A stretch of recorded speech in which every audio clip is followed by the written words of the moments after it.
Bawat isa ay magsitayo upang tayo po ipangunahan ni Pastor Benji sa isang masiglang awitan. Check. Amen. Lahat tayo ay pinagpala ng Diyos. At sa kabutihan ng Diyos, tayo iningatan niya. At tayo ay nakarating sa bahay-sambahan upang sama-sama po tayong magpuri at magpasalamat. Itaas ang kanyang pangalan. At tayo po ay mawit sa Panginoon. Awitin po natin the solid rock. At ang pinakamatibay, kundi ang Panginoong Jesus. Amen. My hope is built on nothing less. First verse now. My hope is built on nothing less than Jesus' blood and righteousness. I dare trust the sweetest frame, but wholly lean on Jesus' name. On Christ the solid rock I stand, all other ground is sinking sand. All other ground is sinking sand. When darkness swims to hide His face, I rest in His hand, changing ways. In every high and stormy gale, my anchor holds me in the way. On Christ the solid rock I stand, all other ground is sinking sand. All other ground is sinking sand. Third verse. He's on His going and His glad, so forth me aid, a welcome flood. When all around my soul gives way, He laid His soul, my home and stay. On Christ the solid rock I stand, all other ground is sinking sand. All other ground is sinking sand. Last verse. When He shall come with trumpet sound, oh may I then in Him be found, dressed in His righteousness, O Lord, all blessed to stand before the throne. Come on! On Christ the solid rock I stand, all other ground is sinking sand. All other ground is sinking sand. A shelter in the time of storm.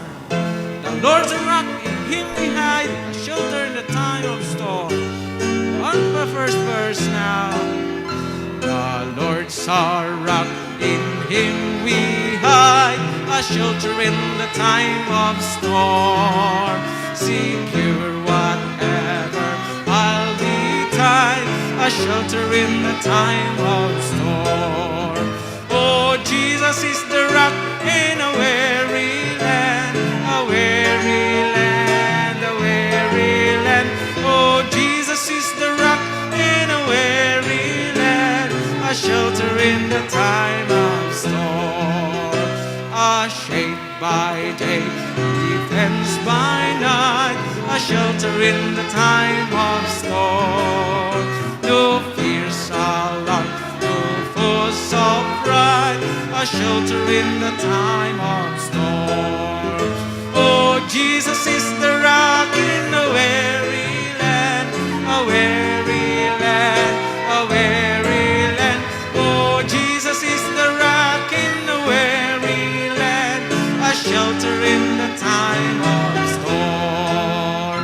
The raging storms may round us beat, a shelter in the time of storm.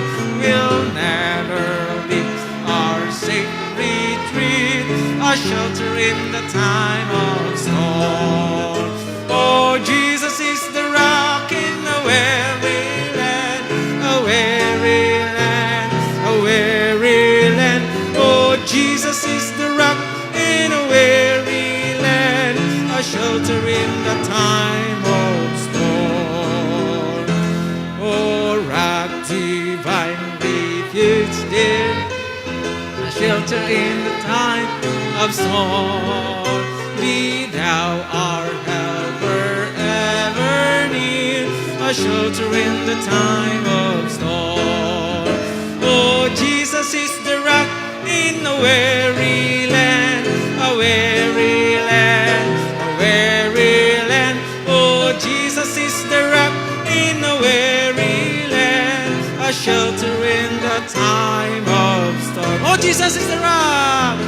Oh, Jesus is the rock in a weary land, a weary land, a weary land. Oh, Jesus is the rock in a weary land, a shelter in the time of storm. Tunay nga pong walang ibang pinakamatibay na ating sandalan sa buhay kundi ang pananampalataya kay Kristo. Amen? Because He lives. Amen? Ating Panginoon. Amen? That's why wala po tayong dapat ikatakot dahil siya'y buhay sa ating buhay. Amen? On the first verse, God sent His Son. They called Him Jesus. He came to love, heal and forgive, He bled and died to buy my pardon, and grave to prove my Savior lives. Because He lives, I can face tomorrow. Because He lives, all fear is gone. Because I know He holds the future. And amen, living just because He lives. How sweet to hold a newborn baby and feel the pride and joy He gave. But greater still, the calm assurance His child can face uncertain days because Christ lives. Because He lives, I can face tomorrow. Because He lives, all fear is gone. Because I know He holds the future, and life is worth the living just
song, waitin po natin, How Can I Fear? Amen? Marami po sa panahon ngayon nahihintakutan dahil sa nangyayari po sa ating mundo. Pero sa ating mga Kristiyano po, hindi po dapat madaig ng takot ang ating pananampalataya kay Kristo. Dahil mayroon po tayong Panginoon na nandyan para tayo pong lahat ay Kanyang patnubayan, ingatan sa anumang pagsubok na ating pinagdadaanan. Kaya sabi dan, how can I fear with Jesus? First verse. When shadows fall and the night covers all, there are things that my eyes cannot see. I'll never flee, for the Savior is near. My Lord abides with me. How can I feel? Jesus is near. He ever watches over me. For His own sins, He gives me peace. How can I feel with Jesus? So the ladies, second verse. Amen, come on.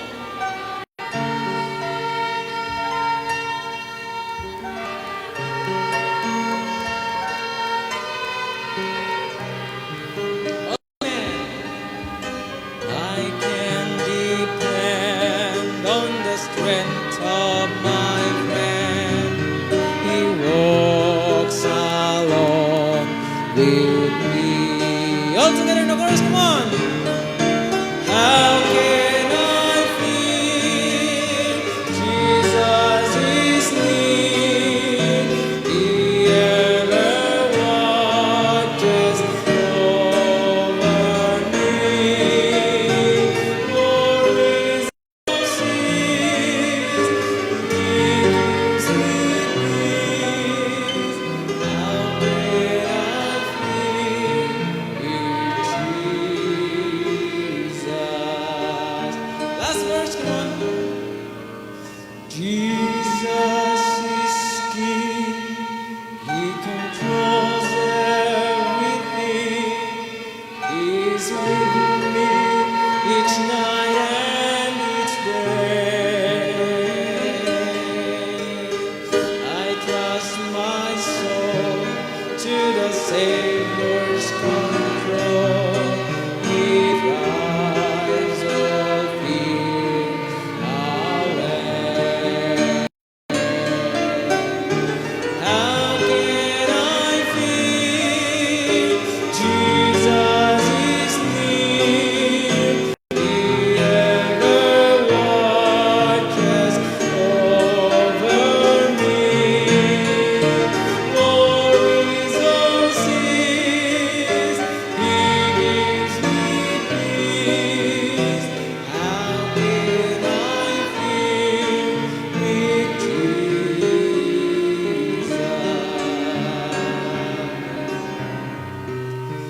How can I feel with Jesus?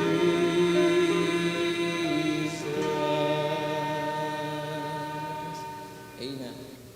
Amen. Tayo po manalangin. Manaming Diyos, maraming salamat po muli sa panahon, sa pagkakataon na kami po ay binigyan mo po muli dito sa bahay simbahan, Panginoon, upang ikaw po ay paglingkuran. Salamat po, Panginoon, sa inyo pong paggabay sa amin at pag-iingat sa amin sa kabila ho ng aming pong mga pagkukulang sa inyo, Panginoon. Maraming salamat po, Panginoon, sa inyong katapatan. Salamat po dahil po binigay nyo ang inyong anak upang kami po ay tubusin, Panginoon. At salamat po, Panginoon, dahil po sa kasiguraduhan na ibinigay nyo sa aming buhay, Panginoon. Kami po ay hindi natatakot na harapin ang bukas. Salamat po, Panginoon, dahil kami po patuloy ninyong minamahal, Panginoon. At salamat po dahil po hindi niyo kami pinababayaan, Panginoon. Inihiling po namin ang gabi na ito, Panginoon, na maging puno po ng pagpapala sa isa't isa, Panginoon, at maging pagpapala kami sa isa't isa, at maging kalugod-lugod kami sa inyong harapan, Panginoon. Lahat po ito ay ang pong samot dalangin sa matamis sa pangalan ni Jesus. Amen. Tayo po ay manatiling nakatayo at ating pong basahin ang Haggai chapter 2, verses 1 to 23. Ako po sa unang talata, kayo po sa susunod at sabay-sabay po tayo sa verse 23. Verse 1, Nang ikapitong buwan ng ika-21 araw ng buwan, dumating ang salita ng Panginoon sa pamamagitan ni Haggai na propeta na nagsasabi, Salitain mo ngayon kay Zerubbabel na anak ni Shealtiel na gobernador sa Huda at kay Josue na anak ng Josadak na pangulong saserdote at sa labi sa bayan ng sabihin mo. Sino ang nananatili sa inyo na nakakita sa bahay na ito sa kaniyang dating kaluwalhatian at paanong nakikita ninyo ngayon? Hindi baga sa inyong mga mata ay parang wala? Gayon may magpapakalakas ka ngayon, O Zerubbabel, sabi ng Panginoon, at magpakalakas ka, O Josue, na anak ni Josadak, na pangulong saserdote, at magpakalakas kayo. Kayong buong bayan ng lupain, sabi ng Panginoon, at kayo'y magsigawa, sapagkat ako'y sumasa inyo, sabi ng Panginoon ng mga hukbo. Ayon sa salita na aking itinipan sa inyo nang kayo'y magsilabas sa Ehipto, at ang aking espiritu ay nanahan sa inyo, huwag kayong mga takot. Sapagkat ganito ang sabi ng Panginoon ng mga hukbo, minsan na lamang sandaling panahon at aking uugain ang langit at ang lupa at ang dagat at ang tuyong lupa. At aking uugain ang lahat na bansa at darating ang mga bagay na nais ng lahat na bansa at aking pupunuin ang bahay na ito ng kaluwalhatian, sabi ng Panginoon ng mga hukbo. Ang pilak ay akin at ang ginto ay akin, sabi ng Panginoon ng mga hukbo. Ang huling kaluwalhatian ng bahay na ito ay magiging lalong dakila kaysa dati, sabi ng Panginoon ng mga hukbo. At sa dakong ito ay magbibigay ako ng kapayapaan, sabi ng Panginoon ng mga hukbo. Nang ika-24 ng ika-9 na buwan, nang ikalawang taon ni Dario, dumating ang salita ng Panginoon sa pamamagitan ni Haggai na propeta na nagsasabi, Ganito ang sabi ng Panginoon ng mga hukbo.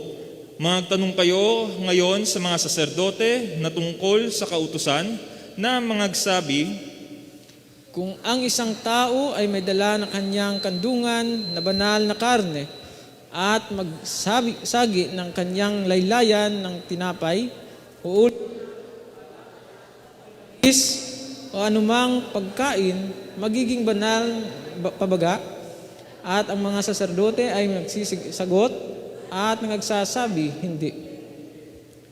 Nang magkagayoy, sinabi ni Haggai, kung ang sino mang marumi dahil sa bangkay ay masagi ang anuman sa mga ito, magiging marumi baga, at ang mga saserdote ay magsisagot at magsabi, magiging marumi. Nang magkagayoy, sumagot si Haggai at nagsabi, gayon nga ang bayang ito at gayon ang bansang ito sa harap ko, sabi ng Panginoon, at gayon ang bawat gawa ng kanilang mga kamay at ang kanilang inihahandog doon ay marumi. At ngayon isinasamo ko sa inyo na inyong gunitain mula sa araw na ito at sa nakaraan, bago ang bato ay mapatong sa kapwa bato sa templo ng Panginoon. Nang buong panahong yaon, pagka ang isang lumalapit sa isang banton ng 20 takal, may 10 lamang. Pagka ang isa ay lumalapit sa pagpigaan ng alak upang kumuha ng 50 sisidlan, may 20 lamang. Sinalot ko kayo ng pagkalanta at ng amag at ng granizo sa lahat ng gawa ng inyong mga kamay, gayon may hindi kayo nanumbalik sa akin, sabi ng Panginoon. Isinasamo ko nga sa inyo na kayo'y magdidili mula sa araw na ito at sa nakaraan, mula ng 24 na araw ng 9 na buwan, mula ng araw ng tagbaon ng templo ng Panginoon ay lagay, gunitain ninyo. May binhi pa baga sa kamalig? Oo, ang puno ng ubas at ang puno ng igos at ang granada at ang puno ng olibo ay hindi nagbunga. Mula sa araw na ito ay pagpapalain ko kayo. At ang salita ng Panginoon ay dumating na ikalawa kay Hagay ng 24 na araw ng buwan na nagsasabi, Salitain mo kay Zorobabel na gobernador sa Huda na iyong sabihin, aking uugain ang langit at ang lupa. At aking guguluhin ang luklukan ng mga kaharian, at aking gigibain ang lakas ng mga kaharian ng mga bansa, at aking guguluhin ang mga karo, at yaong nagsisisakay sa mga yaon ay ang mga kabayo, at ang mga sakay ng mga yaon ay mga huhulog, ang bawat isay sa pamamagitan ng tabak ng kanyang kapatid. Sabay-sabay po tayo sa huling talata. Sa araw na yaon, sabi ng Panginoon ng mga hukbo, kita'y kukunin, O Zorobabel, na aking lingkod, na anak ni Shealtiel. Sabi ng Panginoon, at gagawin kitang pinakapanatak, sapagkat pinili kita, sabi ng Panginoon ng mga hukbo. Pagpalaan po pagkabasa ng salita ng Diyos, marin po tayong makaupo.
as a wondrous attraction for me.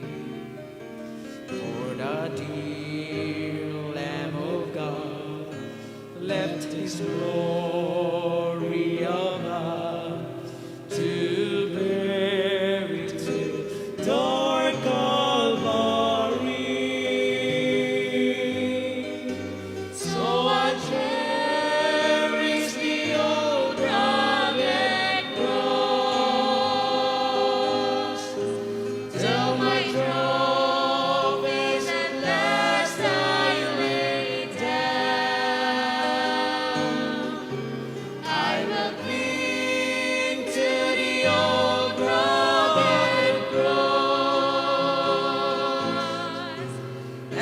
exchange it someday for a crown.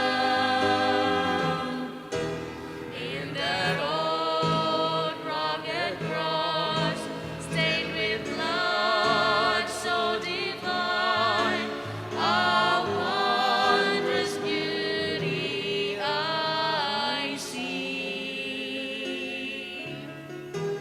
For 'twas on that old cross Jesus suffered and died to pardon and Sanctify me. so I'll cherish the old rugged cross till my trophies at last I lay down. I will cling to the old rugged cross and exchange it someday for a crown.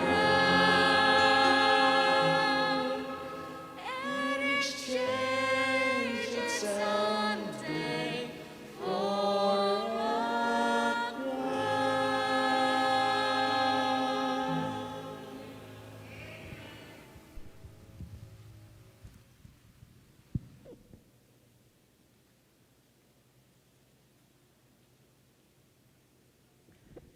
Amen. Tayo po ay dadako na sa pinakamahalagang bahagi ng ating panambahan. Hiniling ko po ang bawat isa na magsitayo at ating pong i-welcome ang ating pong tagapagsalita, Brother John Mark Dakutanan.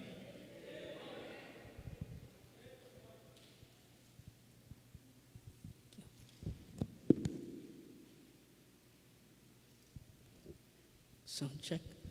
So mapagpalang gabi po sa ating lahat. Tayo po'y manatiling nakatayo at atin po munang basahin ang 1 Corinthians 1 verses 27 to 29.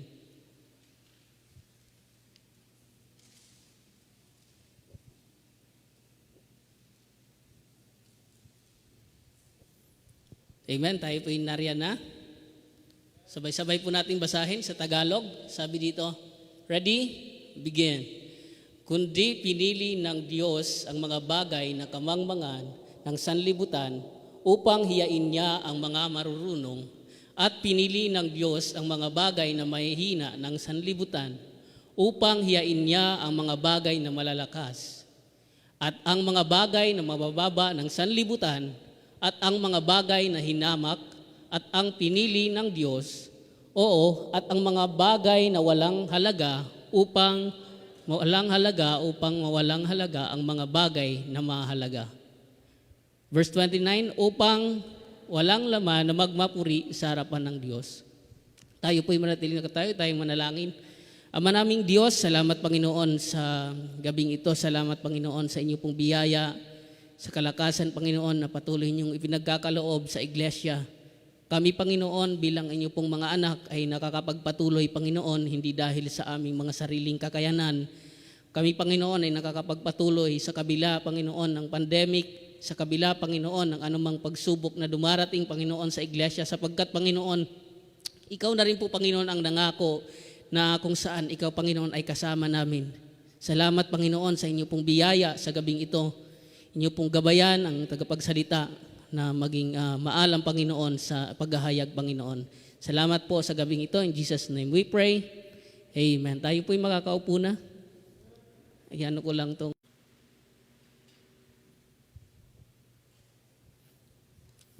So ay magandang gabi po muli sa ating lahat. Ako po'y nagpapasalamat sa Panginoon unang-una. Ito'y pang third time ko na makapagsalita dito sa unahan. Last year, 2 beses po, narito pa po ang ating mahal na pastor. Ito po'y pangatlo. Sabi ko nga kasi simula nung last year in November, na umalis ang ating pastor, papuntang US, hanggang sa dumating na nga yung January. Tuloy-tuloy ang preaching, may mga bisita tayo, mga pastor. Kahit sino-sino na nakakapagsalita dito sa unahan. Nung last year lang, parang pagpapalitan kami ng magsasalita kapag Wednesday, pinapractice kami ni Pastor dito. Sabi ko, pabalik na si Pastor.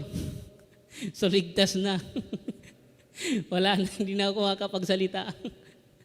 Palitan. Nung last Sunday lang, nag-message si Sir Daniel. Ayaw ko pa nga isin eh. Yung nakalagay doon, sabi niya, Brad, sabi niya, nag-usap na kami ni Pastor. Ako'y naatasan na na sabihin sa'yo na magsasalita ka sa sa February. Ayaw ko pang isin, talagang sabi ko baka mag-message pa ng iba. Pero sabi pa nga, ito'y naman talagang niloob ng Diyos, pribilehiyo na kung tatawagin. Salamat sa Panginoon na kung saan ito'y ang purpose ng Panginoon sa ating iglesia ay yung merong mga tatayo sa likod ng pulpitong ito na kung kung wala po ang ating pastor, kung wala siya rito, merong maaasahan ang ating pastor. Amen? Kaya salamat, mayroon tayong mga men na talagang narito, handa upang magbigay ng mensahe.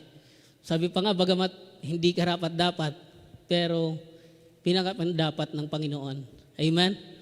So ngayong gabi pong ito, ang magiging topic natin is, pinamagatan ko siyang God qualifies the called. Nung una, nung nagbubuo po ako ng mensahe, kasi ilang na lang, sinend ni Sir Daniel. Sabi ko, paano kaya makakapagbuo agad ng mensahe na ito? Kasi, di tulad dati nang lagi pa kami nagba-Bible study sa labas, mayroon akong nakahanda. Pero yung sinasabing biglaan, parang, ano ang iaano mo kaya sa iglesia? So ayun, rin ako. Sabi ko nga sa sa mga ibang kakilala kong preachers, Brad, baka meron ka diyang pwedeng isend sa akin dyan na baka isend na pwedeng, para mas mapadali ba yung pag-aaral. Parang ko na lang. Pero nangyari man, nakapanghingi man ako ng ganong mga preaching, sinend, nakaipon. Pero habang inaaral mo siya, wala talaga doon yung nais iparating na mensahe ng Diyos. Talagang sabi ng Panginoon, aralin mo yung topic na yan. Amen? Kaya ngayong gabi, sa biyaya po ng Panginoon, mayroon tayong pag-aaralan. Amen?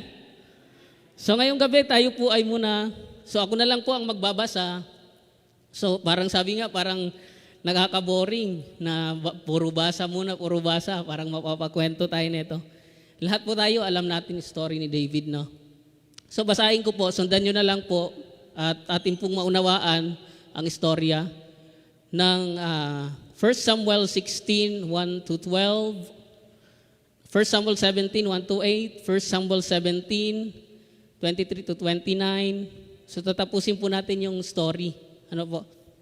Dito, sa 1 Samuel 16, sabi dito, story niya, at sinabi ng Panginoon kay Samuel, hanggang kailan pananangisan mo si Saul?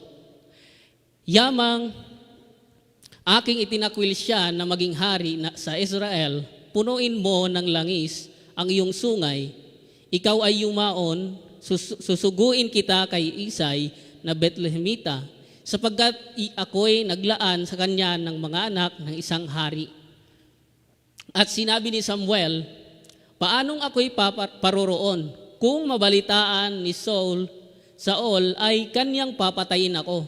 At sinabi ng Panginoon, magdala ka ng isang dumalagang baka at iyong sabihin, ako'y naparito upang maghain sa Panginoon. At tawagin mo si Isay sa paghahain sa aking ituturo sa iyo kung ano ang iyong gagawin at iyong papahiran sa akin yaong sa iyo'y aking sasabihin. Verse 4, at ginawa ni Samuel at sinalita ng Panginoon at naparoon sa Bethlehem.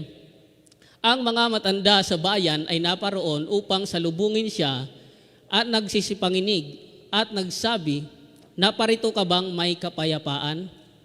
Verse 5, ang kanyang sinabi, may kapayapaan ako'y naparito upang maghain sa Panginoon. Magpakabanal kayo, sumama kayo sa akin sa paghahain. At pinagbabanal niya si Isay at ang kanyang mga anak at tinawag niya sila sa paghahain. At nangyari nang sila'y dumating, sila'y tumingin kay Eliab at nagsabi, tunay na pinahiran ng Panginoon ay nasa harap niya. Ngunit sinabi ng Panginoon kay Samuel, huwag mong tingnan ang kanyang mukha o taas ng kanyang kataas-taasan, sapagkat aking itinakwil siya, sapagkat hindi tumitingin ang Panginoon na gaya sa pagtingin ng tao, sapagkat ang tao ay tumitingin sa mukha, ngunit ang Panginoon ay tumitingin sa puso. So tingnan natin yung story po dito, sa story ng 1 Samuel verse 16, ang Panginoon, ang Diyos ay humahanap ng bagong hari. No? Narito na kung saan may pinapahanap ang Panginoon. Sino yon? Si David. Ayun, yung continuation ng verse. Ngunit sinabi ng Panginoon kay Samuel, verse 8 na po. Nang magkagayoy, tinawag ni Isay, si Abinadab, at pinahiran niya sa harap ni Samuel ang kanyang sinabi, kahit ito man ay hindi pinili ng Panginoon. Nang magkagayoy, pinaraan ni Isay si Sama na kanyang sinabi, kahit ito man ay hindi pinili ng Panginoon. So ma-observe natin doon sa story, sa part na to, sa verse 16, hinahanap ni Samuel si David. Noon una nga, nang nakita niya pa ang isang panganay nila, sabi niya parang napakalaki ng katawan. Parang ito na nga siguro. Baga, tinignan ni Samuel, tao. Talagang maano siguro sa digmaan. No? Ayun, sa continuation ng 1 Samuel 17, 1:1-8. Ngayon niya'y pinisan ng mga Filisteo ang kanilang hukbo upang bumaka at sila'y nagpipisan sa Soko at nauukol sa Huda at nagsihantong sa pagitan ni Soko at ang Aseka sa Epidasdamim at nagpipisan si Saul at sa mga lalaki ng Israel at nagsihantong sa Libis ng Ela at ang nagsihanay pakikipagbaka laban sa mga Filisteo.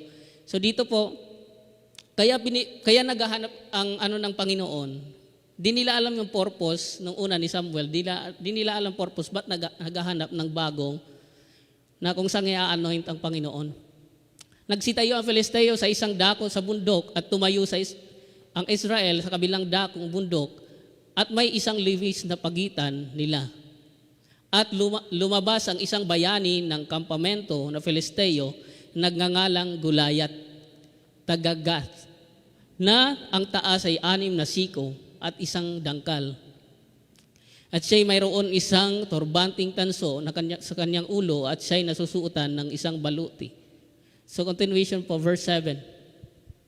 At siya'y mayroong kasuotang tanso na kanyang mga hita, isang sibat na tanso sa pagitan ng kanyang balikat, at ang puluhan ng kanyang sibat ay gaya ng paghahabi at dulo ng kanyang sibat ay may 6 na raang siko ng bakal. Ang bigat ang kanyang tagadala at ang kalasag ay nauuna sa kanya. Makikita natin, naroon mayroong labanan na mangyayari. Naroon si Goliath. Sa kabilang bundok, ang mga Israelita, nandun naman sa kabilang bundok, yan sila, yung mga Filisteo. Sapagat ang nangyayari doon, sa time na yon, itong mga Filisteo, itong si Goliath ay naghahamon siya ng laban, ng away. Dito sabi niya, kung sino sabi niya, ang makakatalo sa amin, sa panig namin, sa panig ko, kasi siya mismo yung naghahamon na kung sino ang makakatalo sa akin, sabi niya. Kung sino ang lalaban sa akin, dalhin niyo dito. Yun yung naunang niya. Kasi hindi pa natuloy yung laban that time. Kung sino ang pwedeng lumaban sa akin. Sabi ng Bible, si Goliath is trained talaga na soldier. Talagang simula sa siya'y maliit pa, talagang siya'y nakikipagbaka na, siya'y nakikipaglaban na para sa mga Filisteo. Kumbaga sanay. Tapos, ito naman, naghahanap ang Panginoon, sino ang pwedeng ilalaban. Kaya pinahanap kay Samuel. Sino ang pwedeng lumaban? Sanay naman dirigma. That time nga, ang sinabi pa ng kanyang ang trabaho lang ang naging trabaho lang dito ni David is tagapunta lang, tagahatid lang siya ng pagkain doon sa labanan, kanyang mga kapatid. Habang umupunta siya, doon nakita niya si David. Ay nakita ni si Goliath. Talagang napakalaking tao. Talagang lahat, sabi nga dito sa verses kung ating pang babasahin, mas lalong tayong tatagal. Kung ating babasahin, talagang sila'y nangatakot. Sila'y nanganginig. Hindi sila makatayo sa harapan ni Goliath. Sapagkat sabi po nga, napakalaking tao, napakatangkad na tao. Giant nga, ang sabi pa nga sa atin, we consider na giant. So, sa story ito, makikita natin, talagang naroon si David, wala siyang takot na kung saan. Sabi niya, sino ang Filisteyong ito na kung saan humahamak sa mga anak ng Diyos sa Israel? Sino ito? Sabi niya.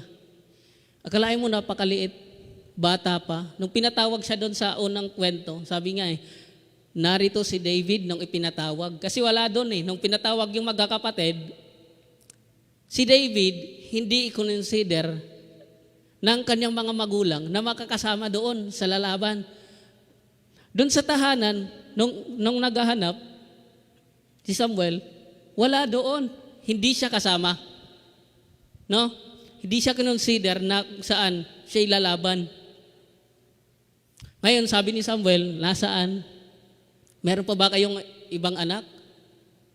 Yung pala, nandun, nagbabantay ng mga tupa. Pinagbabantay. Siya yung pinakabunso Ngayon, paano po palabanin yung bunso? Kapag bunso nga sa atin, parang pa yan Talagang inaalagaan natin. Amen?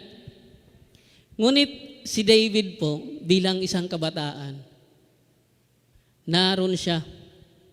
Nung pumunta siya, sino itong naghahamon, sabi niya? Sino siya? Kumbaga yung makikita mo, yung tapang ni David, na kung saan ang kanyang pagtitiwala na sa Panginoon. Amen? Ngayong gabi pong ito, di rin po tayo magtatagal, sabi mo, ating title, God Qualifies the Called. No?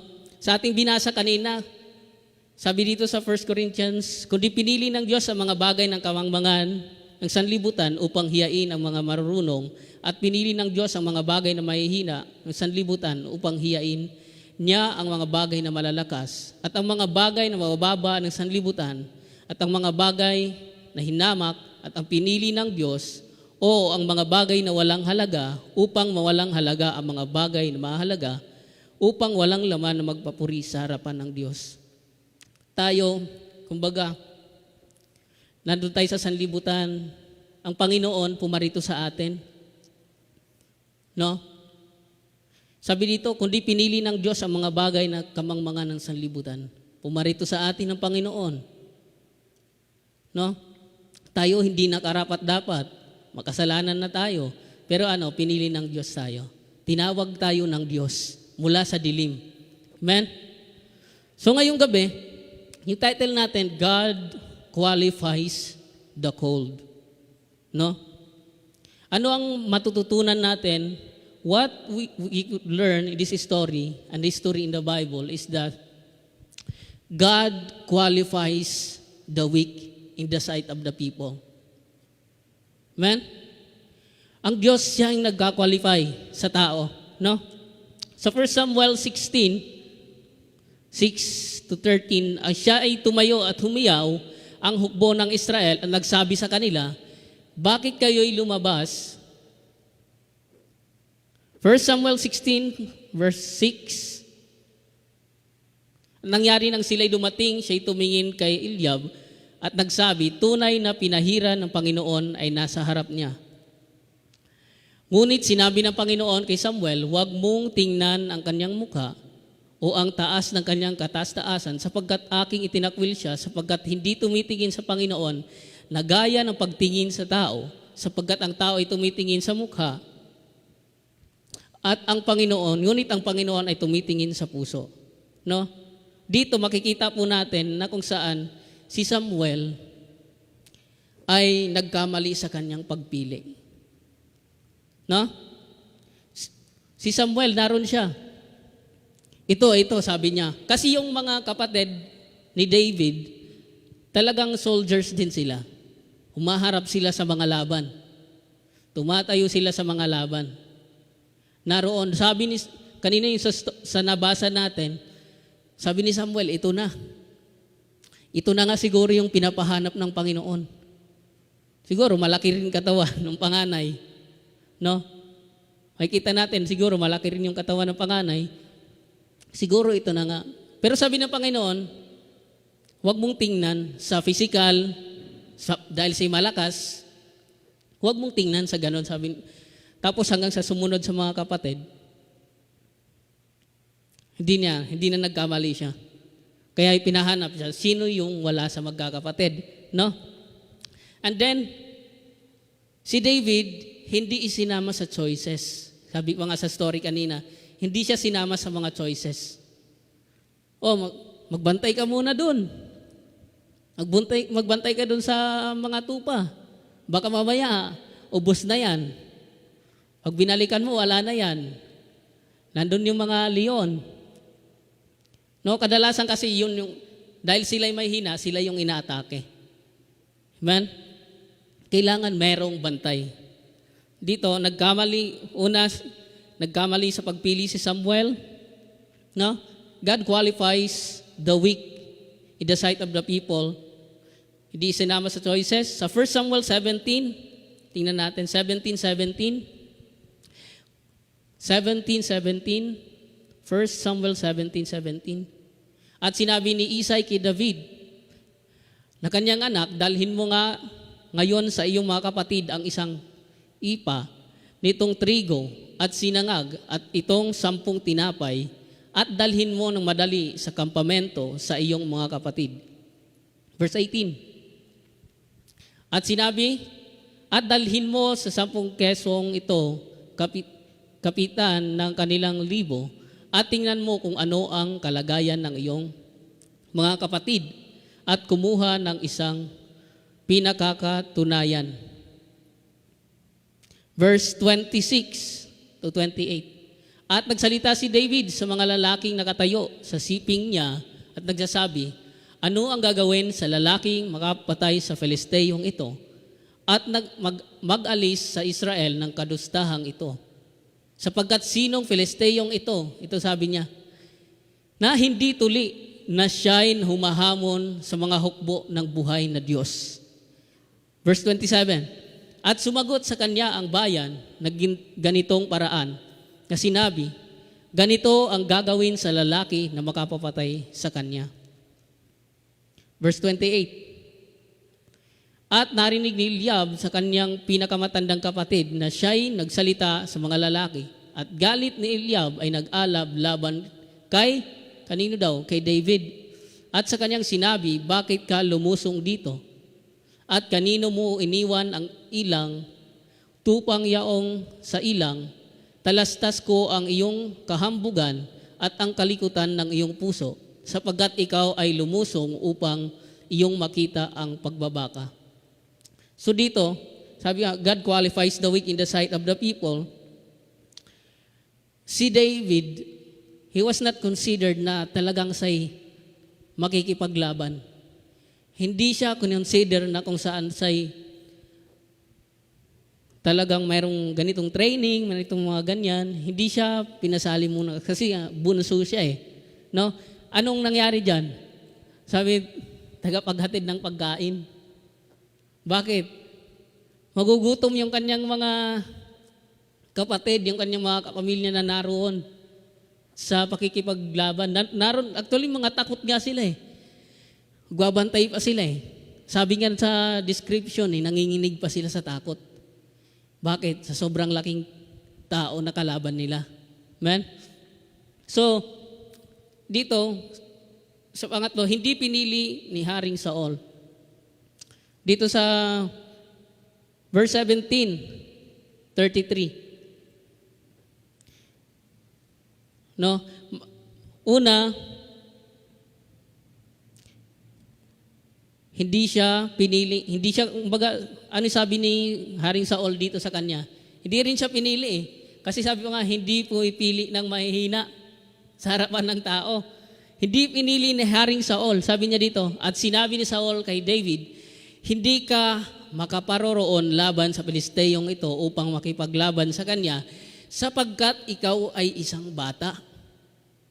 At siya'y isang lalaking mandirigma, sabi dito, at siya'y isang lalaking mandirigma mula sa kanyang pagkabata. Amen? Narito ating titingnan, kasi nalaman niya, pumunta siya ngayon kay Saul, pinatawag siya na gusto niyang lumaban. Si David, sapagkat sino sabi niya ito, sinong dumudusta sa pangalan ng Panginoon sa grupo ng Panginoon, na kung saan, alam niya rin kasi nakikipaglaban kanyang mga kapatid.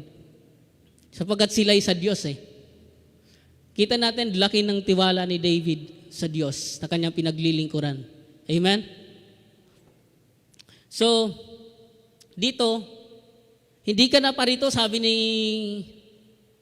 Haring Saul, hindi ka pa naparito upang makipaglaban. Bata ka pa eh. Maliit ka pa. Kumbaga sa professional boxer, wala kang ibubuga.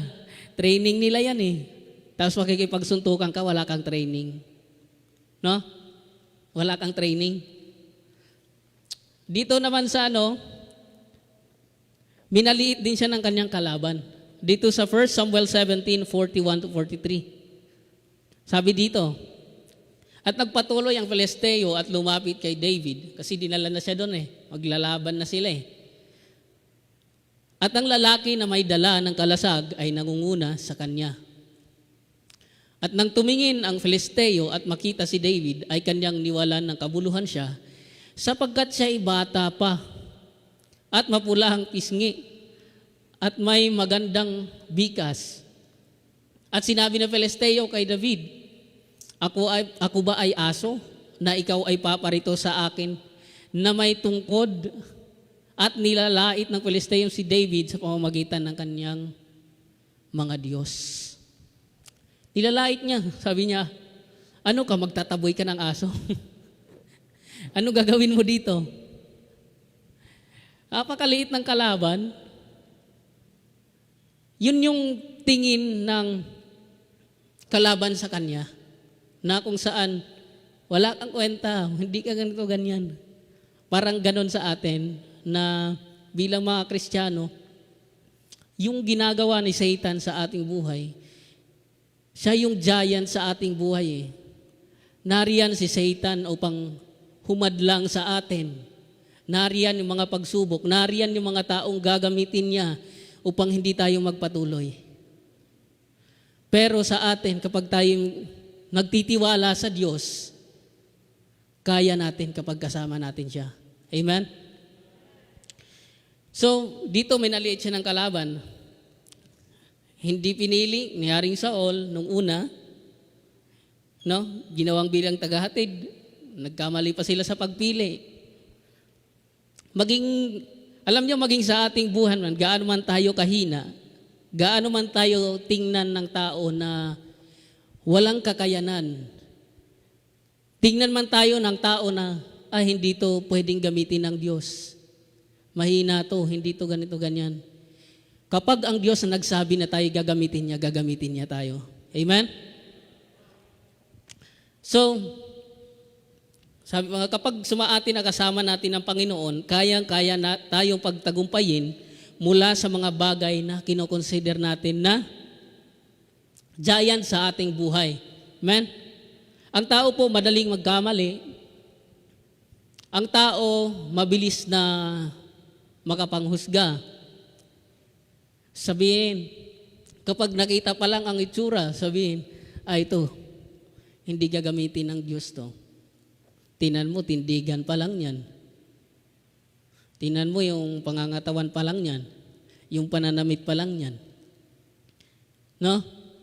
Hindi gagamitin ng Diyos to. Yung mga galawan pa lang yan.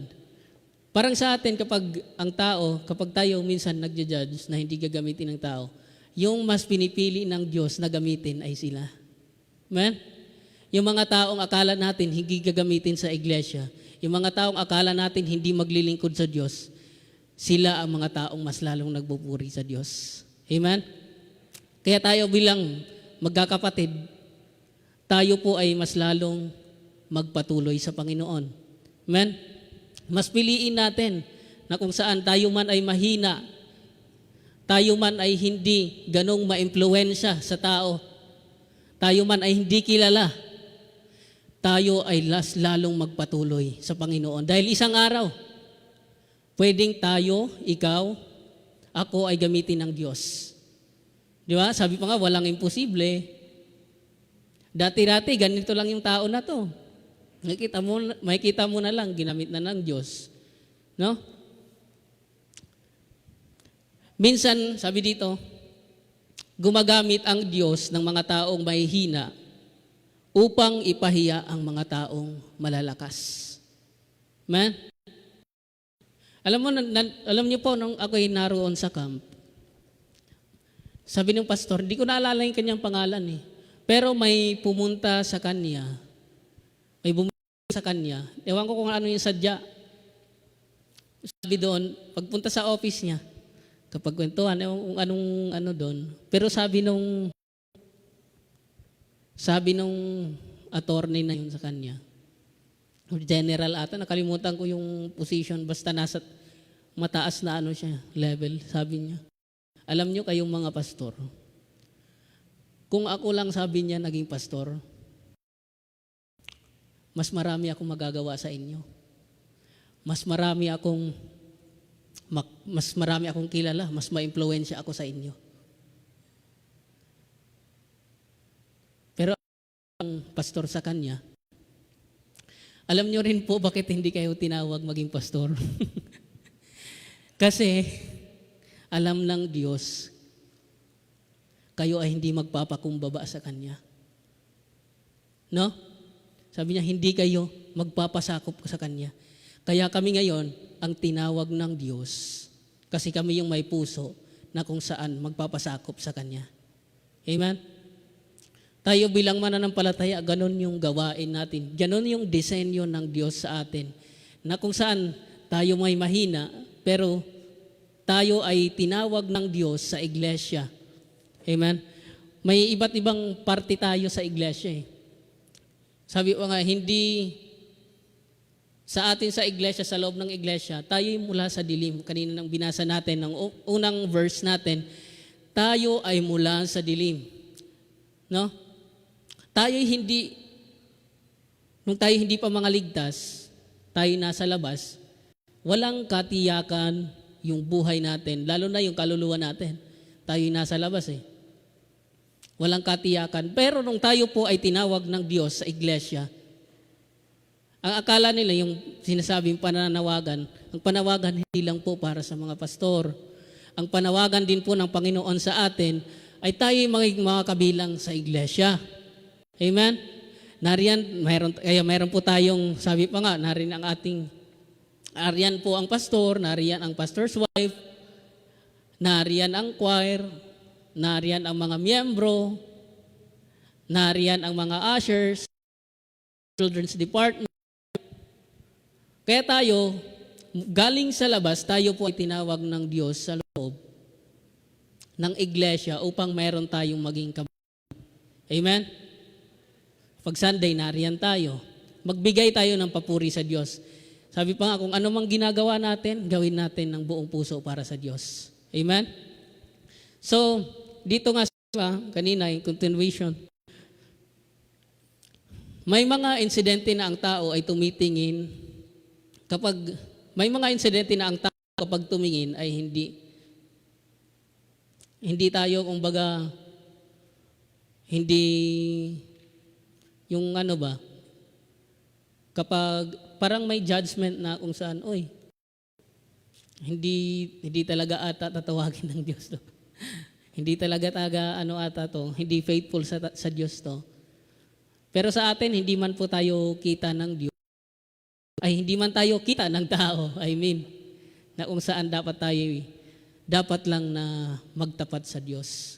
Tingnan man tayong mahina, tingnan man tayong walang kakayahan, tingnan man tayong walang impluensya. Amen? So, tayo ay tinawag ng Diyos mula sa dilim upang maging kabahagi at maging kagamit-gamit sa iglesia. Dito sabi sa 1 Peter 2 verse 9.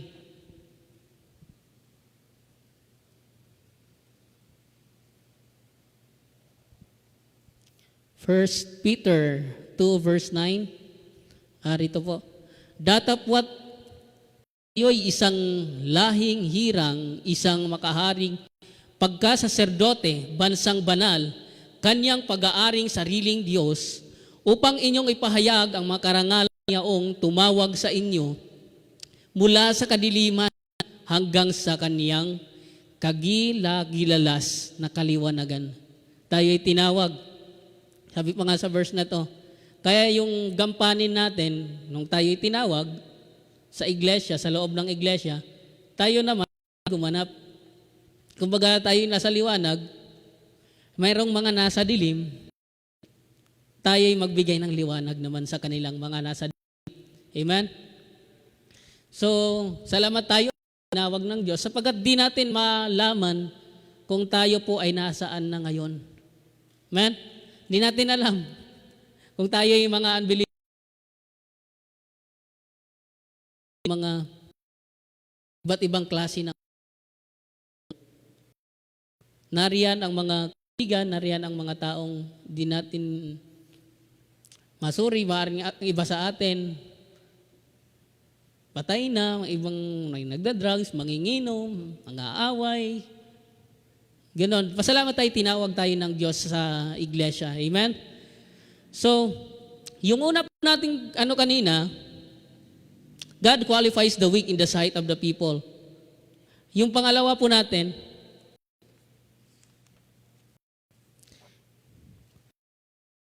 those who are willing. No? Sa 1 Samuel 8 tingnan natin. First, Psalm 17 to 10. Pangalawang point, he who are ay tumayo at hukbo ng Israel at nagsabi sa kanila, bakit kayo'y nagsihanay sa hindi ba agad Filisteo? Sabi ni Goliath, kayo'y mga lingkod ni Saul. Pumili kayo isang lalaki sa inyo. Babain ninyo.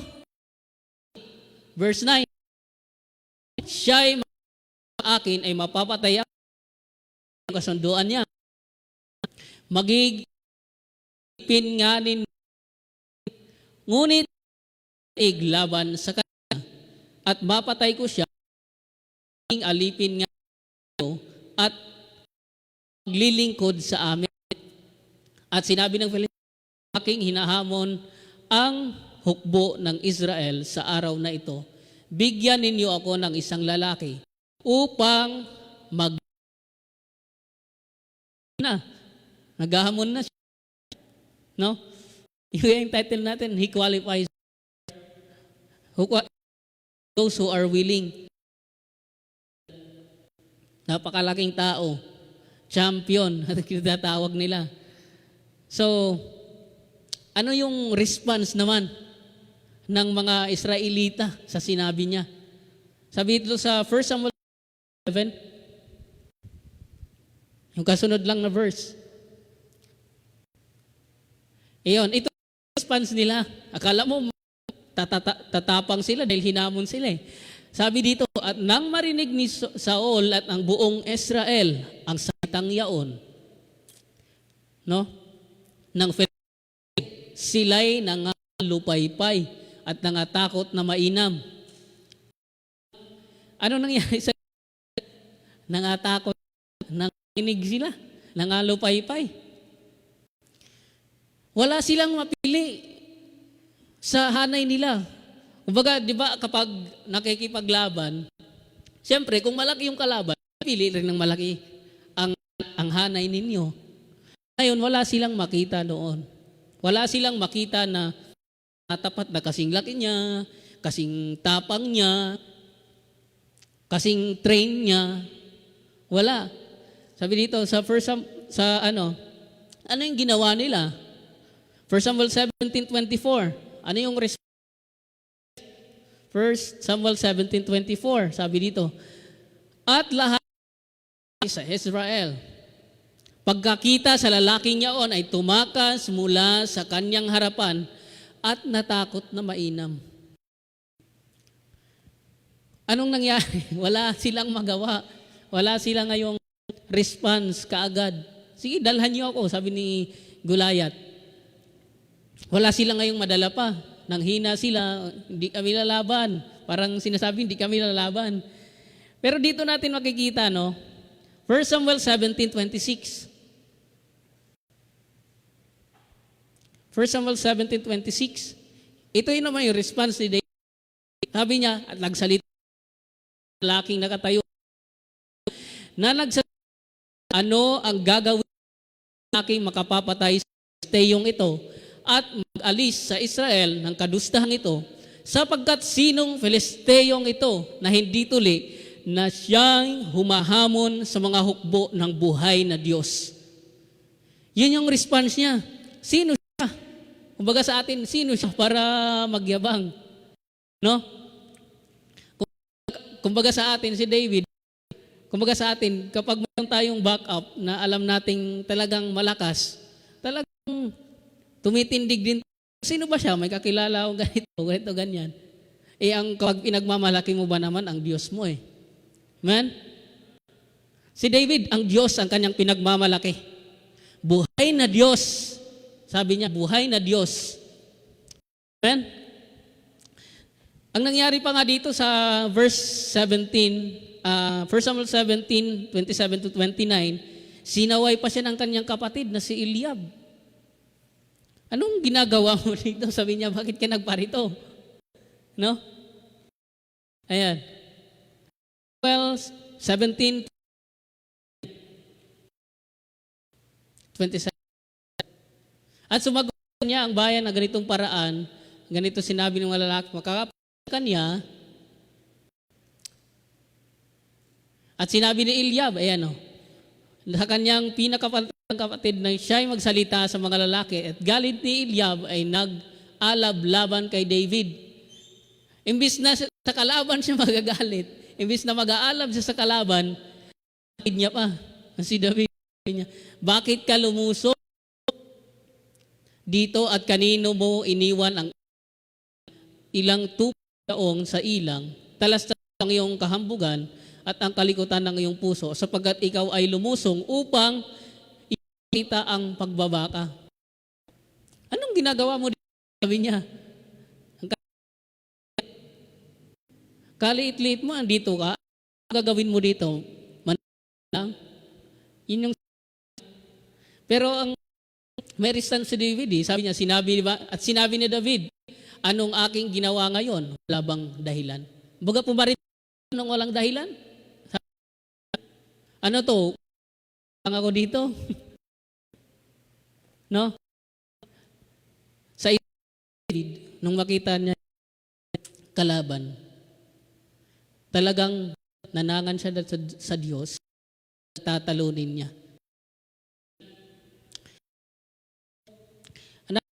Kung saan sa pag-aaralan i-consider ang lumaban. At kaya siya ng ganong mga galing sa ay dahil consider niya ang Diyos. Amen? Walang malaki para sa kanya. Amen? Sabi dito sa 1 Samuel 17:45 to 46, 45 to 40. Ni David sa Pelisteo, ikaw ay naparito sa akin na may tabak at may malaking sibat at may malaking kalasag. Ngunit ako'y naparito, sabi niya, laban sa iyo sa ang mga hukbo ng kawal ng Israel hinahamon. Verse 46, at sa araw na ito ay bibigay ka ng Panginoon ni David. Sa aking mga kamay sasaktan kita at pupugutin ko ang ulo mo at ibibigay ko ang hukbo ng mga Filisteo, mga ibon at himpapawid at sa mga sa lupa upang malaman lupa na may Diyos sa Israel. Amen? So, dito makikita natin na kung saan si David ay hindi umasa sa kanyang sariling kakayanan. Hindi ko kabataan. Nung sinusuotan pa nga siya ng ng armor, sinusuotan pa siya ng armor kasi willing siyang makipaglaban eh. Sinusuotan siya ni Saul ng armor. Baga ito? Nung pagkatapos suot sa, sabi niya ni David, anong gagawin ko dito?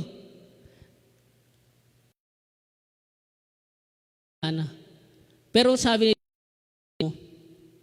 pinalis ni David, pinalis niya yung mga kalasag sapagkat alam niya noon ang kanyang tunay na pananangnan sa laban na iyon. Amen? Another thing, sabi dito, si David ay hindi umasa sa kanyang mga kasamahan. Matututunan natin, hindi siya umasa sa kanyang mga kasamahan. Nangatakot si David ang na tumayo, nalalaban para sa kanila. Amen? Hindi pinahintulutan ng Panginoon na kung saan ang Israel ay bumagsak. Na dahil lang walang lalaban, dahil sasakupin talaga sila eh. Hindi pinahintulutan ng Panginoon. Meron ang Panginoon itinalaga na talagang willing makipaglaban. Amen? Si David ay may malaking pagtitiwala sa Diyos kahit siya ay bata pa lamang. No? Psalms 118, verse 8 to 9. Lalong mabuting ang manganlong sa Panginoon kaysa maglagak ng tiwala sa tao. Lalong mabuti ang manganlong sa Panginoon kaysa maglagak sa tiwala sa mga pangulo. Si David, makita natin, bata, iniisip ng walang kakayanan, hindi pwedeng makipaglaban, hindi train, pero gamit siya ng Diyos. Amen?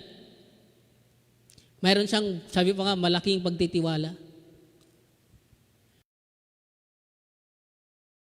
Bagay na kino-consider Isaiah.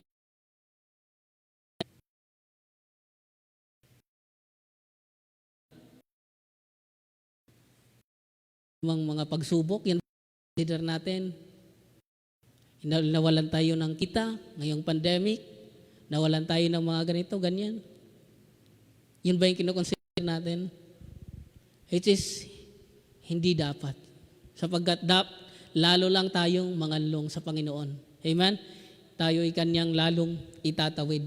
Tayo po'y lalong magtitiwala sa Kanya. Amen? So yung kanina, yung una natin, God qualifies the weak in the sight of the people. Yung dalawa, He qualifies those who are willing. At ang ating pangatlo, dalawa,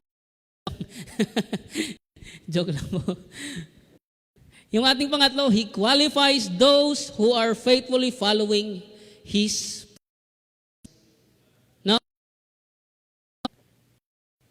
Kina-qualify niya. Saan? Kapag musunod sa proseso, doon niya mas itataas. Amen? 11 to 12. Samuel 16:11 to 12. At sinabi ni Samuel kay Isay, narito ba ang iyong lahat ng mga anak? At kanyang sinabi, natitira pa ang bunso. At narito siya ay nag-aalaga sa mga tupa.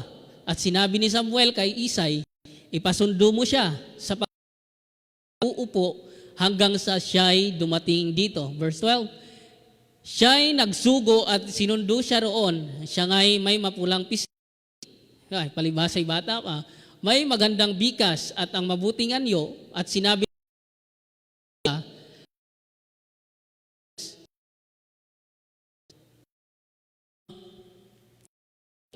pinapahiran ng siya yung ina-anoint ng Panginoon. No? He qualifies those who are faithfully following His process. Well, si David, na kung saan bago siya maging isang hari ng Israel, sabi dito, he started as a shepherd boy until he became the king of Israel. Nagsimula sa pinakamababa, pero itinaas ng Panginoon na pinakamataas. Amen? Tayo bilang mananampalataya, tayo'y narito na eh. Nasa simbahan na tayo. Kung titingnan natin kung gaano sa ating buhay, nung tayo nagsisimula pa lamang, tingnan natin gaano na tayo kalayo ngayon. Kahit ngayong mga Kristiyano na eh, di ba? Nakikwento natin paano tayo pinagpala ng Diyos. Gaano naging mabuti ang Diyos sa atin. Makikita mo na lang, oh, dati si ganito.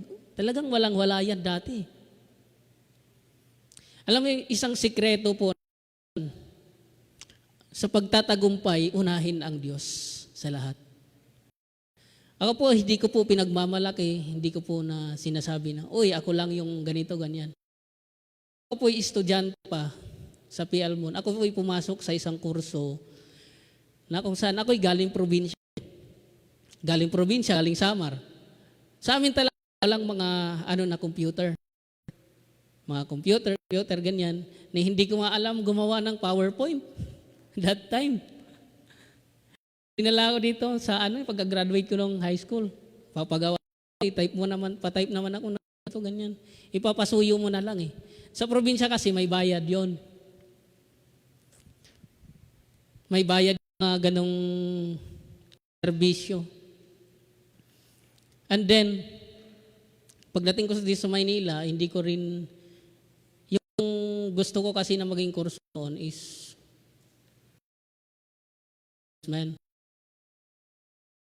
napunta ako doon. Hindi na ako pinaalis.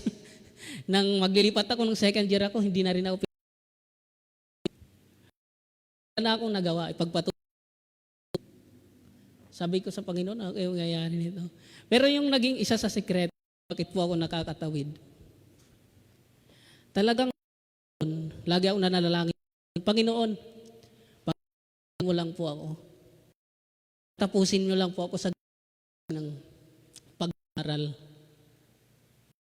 Lagi po nag-pray sa Panginoon. At kasama po doon, yung pagtatapat sa Panginoon. Bilang estudyante noon, kapag galing po ako ng PL Moon, hapon or Saturday ng hapon, yung mga Bible students kasama ko, doon, masama ako sa kanila, nakikinig lang ako sa kanila, paano mag-share ng paano ganito, ganyan. Naalala ko kay Doc Jing noon, pinapakinggan ko lang sila Pastor Joel, pinapakinggan ko lang sila Pastor Mer, si Pastor Jonas. Yan yung mga naabutan ko pa noon. 2013, 14, pinapakinggan ko sila. Mag-pray. Hanggang sa dumating na biniro naman ako, Pastor Joel, mag-preach ka.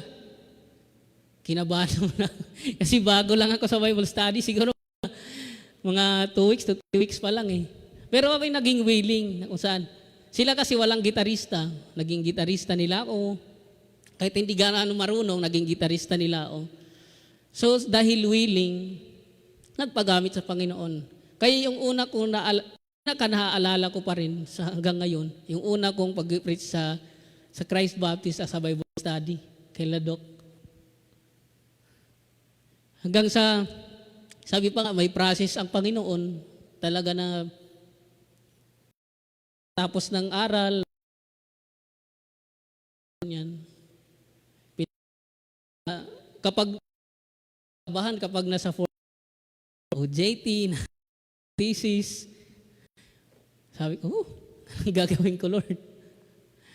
Talagang nanangan ako sa Panginoon. Pinag-graduate ako ng Panginoon, year 2018. Hindi ako gaano marunong. Pinag-graduate ako ng Panginoon.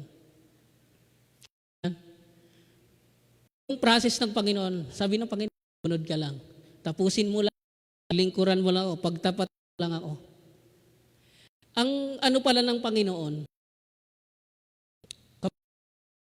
niya.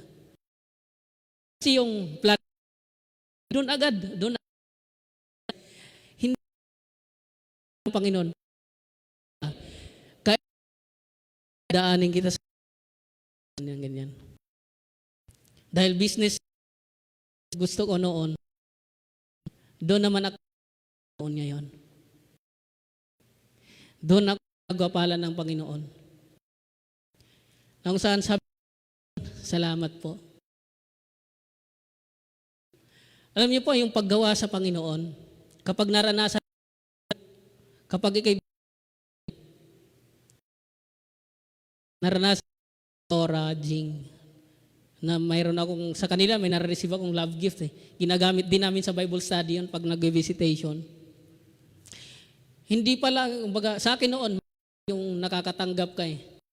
Nakakatanggap ka ng blessing ng tao. Masarap siya. Pero, yung moment na kung saan sa pagtatapat mo, pag pinagpala ka na ng Panginoon, mas masarap pala nung yung blessing, ikaw yung nakakapagbigay. Amen? Kapag simula ka sa maliit, kapag nagtapat ka sa Panginoon, kahit maliliit na offering yan, kapag nagtapat ka sa Panginoon, rin ang Panginoon. Hindi, Bible, hindi nakakalimutan lang sa mga lingkod. Panginoon. Ng Panginoon. Sa iglesia, araw nariyan. Amen? Kaya napakabuti po ng Panginoon na mapalataya. Yung dito, maging sa bilang mananampalataya kayo ay pinapadaan sa mga giants sa ating buhay ay tumibay panahon na habang pakumbabas pang hindi sa bastang bumalik. Amen? Tayo ng Panginoon natin tayo. Sabi ng Panginoon nasa natin. Amen? Mitingin siya. Ano bang gagawin? Kumaga sa atin. Kaya sabi ng pastor na mga 2 weeks ago, 3 weeks ago, lahat ng klase ng pagpapala ibibigay sa atin. Sapagkat minsan hindi natin kayang i-handle. Yung blessing na binigay sa atin, hindi natin kayang i-handle. Parang yung bigyan mo ng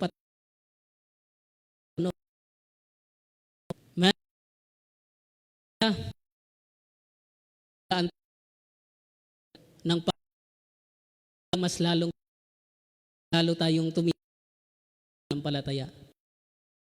So, ngayon ay nahaharap sa sabi ang dahilan tayo ay huwag padaig sa pagsubok. Amen? Lalo tayong magpakalakas, lalo tayong manahan sa gagawin ng Diyos. Huwag tayong manahan sa gagawin ng tao. Amen? Manatili tayo sa gagawin ng Diyos. May mga klase saan kaya pandemic, minsan gusto ng kung sino bang mga nasa likod niyan, gusto patigilin ang iglesia, patigilin ang paglilingkod ng mga ganitong tao. Hindi natin alam. Tayo po ay manatili. So, ang Diyos ang dahilan. Huwag tayong padaig sa Lamentations 3. Lamentations 3:20. Ngayon ay bagong tuwing umaga, dakila ang inyong pagtatapat. Sa English nga, they are new every morning, great is thy faithfulness. Tapat ang Diyos sa atin. Sa bawat umaga, sa bawat pagdaan, tayo patuloy na pinapalakas ng Diyos, tayo patuloy na lilingkod. Gaano man yung nakaraan natin ng mga kailangan lampasan, ang biyaya ng Panginoon laging bago para sa atin. Amen?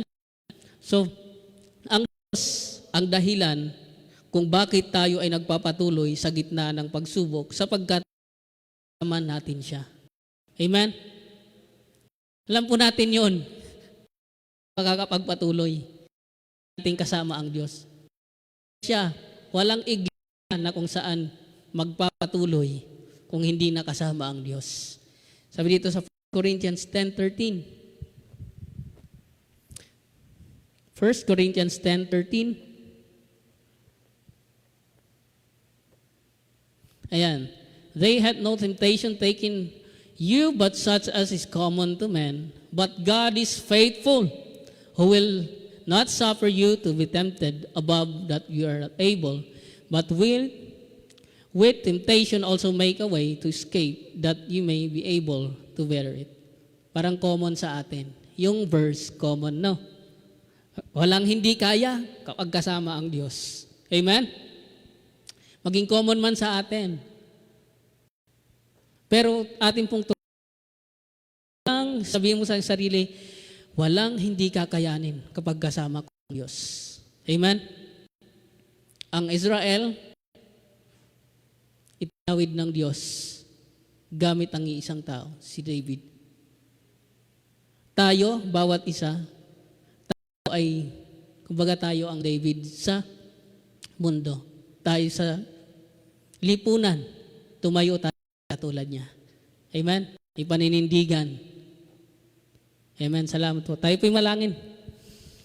Manaming Diyos, salamat Panginoon sa gabing ito. Salamat po sa inyong salita na kung saan ito'y nagpaalala na inyo pong mga anak na sa kabilang Panginoon, anumang mga giant sa aming buhay na haharapin Panginoon ay lalo kaming manganlong sa inyo bilang Diyos na buhay, bilang Diyos na kung saan maaasahan sa lahat ng panahon.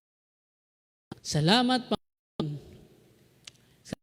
Hindi niyo pinabayaan sa kabila ng mayroong ang pandemic, nariyan ang mga ngunit Panginoon, niyo pong biyaya Panginoon. Amen. Ang COVID-19, nariyan bagay na pwedeng maghadlang sa paglilingkod ay hindi hayaan Panginoon. Panginoon, dalangin po namin sa iglesyang ito na mas lalo niyo pong patatagin, mas lalo pong magpatuloy, mas lalo, Panginoon, na manindigan sa alam na tama, Panginoon. Salamat po sa gabing ito. Salamat po sa pribileyo. In Jesus' name we pray. Amen. Thank you po.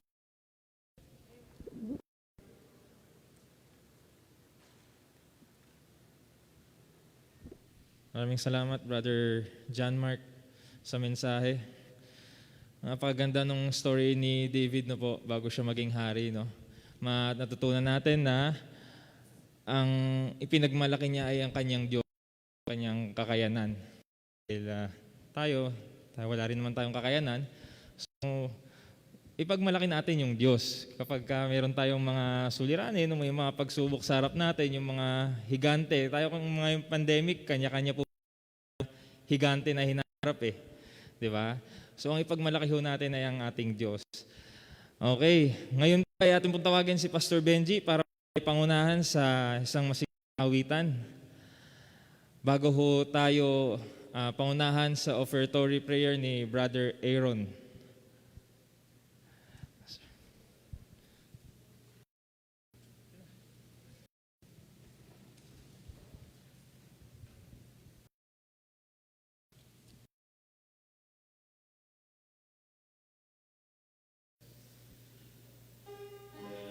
Isang bagay na natin ngayong gabi ay huwag nakalimot na laging magtiwala sa Panginoon sapagkat sa Panginoon mayroon tayong katagumpayan. Amen? Salamat po sa mensahe, paalala. First verse, sing.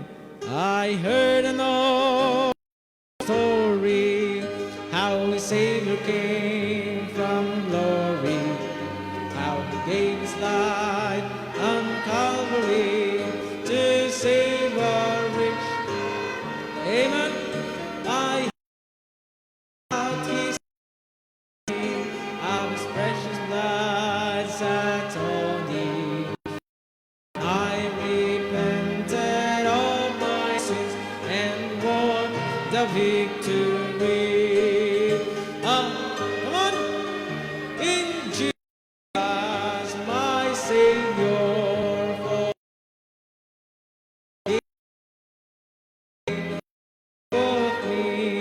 With his redeeming blood. Amen, sing on. You give, and all my love is to him. He plunged me to victory beneath the cleansing flood. Last verse.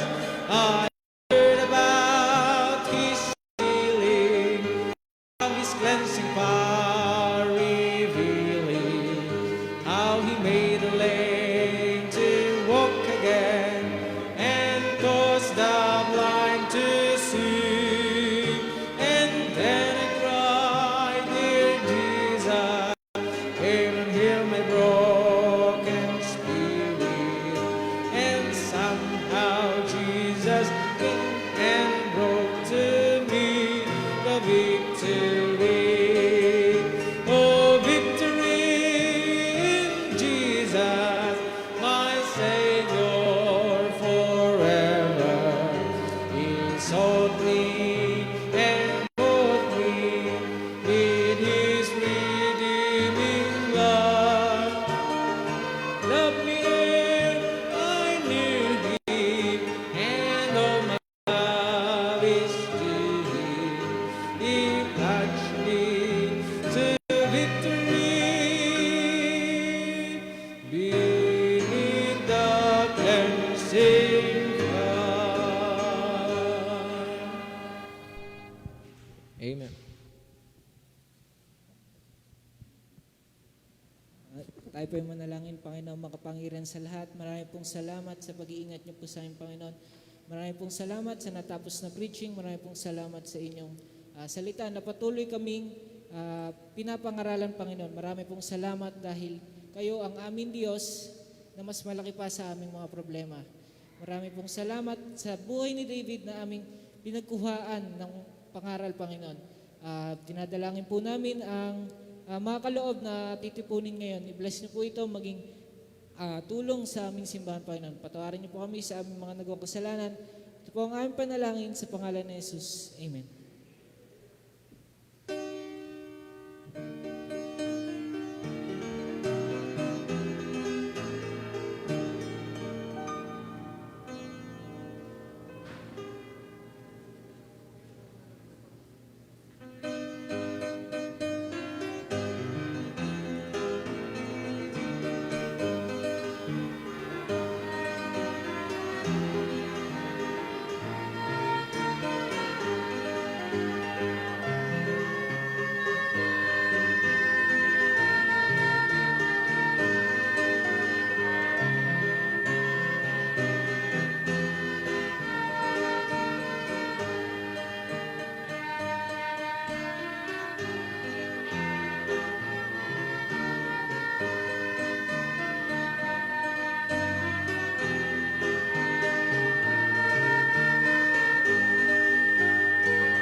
Amen. Maraming salamat po. Sir, may mga announcement po ba tayo?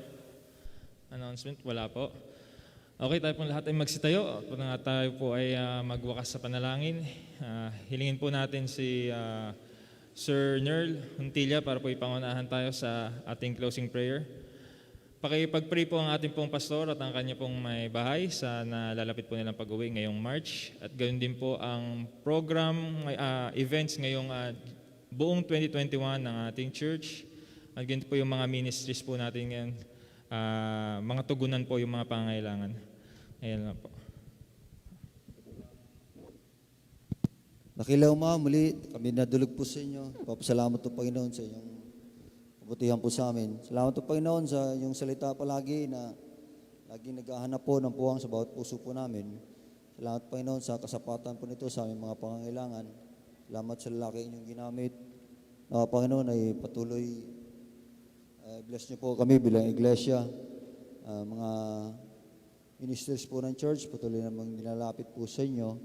Bless niyo po Panginoon yung mga Kristiyanong patuloy na gumaganap at maging bawat isa po sa amin Panginoon, dahil namin kami po ay bahagi ng katawan, aring mga iba't ibang mga bagay po ang aming mga ginaganampanan. At kung saan niyo po kami tinawag Panginoon, nawa ay alam po namin na kayo po ay patuloy na mapala. Bless niyo po ang bawat isa, Panginoon. Maging instrumento kami sa patuloy na ikalalago ng inyong gawain naman na aming mga ginagampanan, anumang aming mga pinagsisikapang mabuti, Panginoon. Nawa kayo po ang siyang patuloy na magpala po nito. Lain ko po, Panginoon, na patuloy mo ingatan ang bawat miyembro po ng Christ Baptist Church. Lalo tigit, Panginoon, ang pastor, lain po namin na patuloy niyo po silang ingatan at nawa ay makauwi na po sila at makasama po namin at muli kami po ay iisang maglilingkod po sa inyo. Lahat po Panginoon ng mga pangangailangan, maging sa iglesia o maging sa bawat individual o bawat pamilya po ng Christ Baptist Church, ay dalayan ko Panginoon nawa ay kayo po ang siyang patuloy. Iyaan niyo po kami Panginoon na nawa ay inyong banal na espiritu at siyang humipo po sa amin at magkaroon po kayo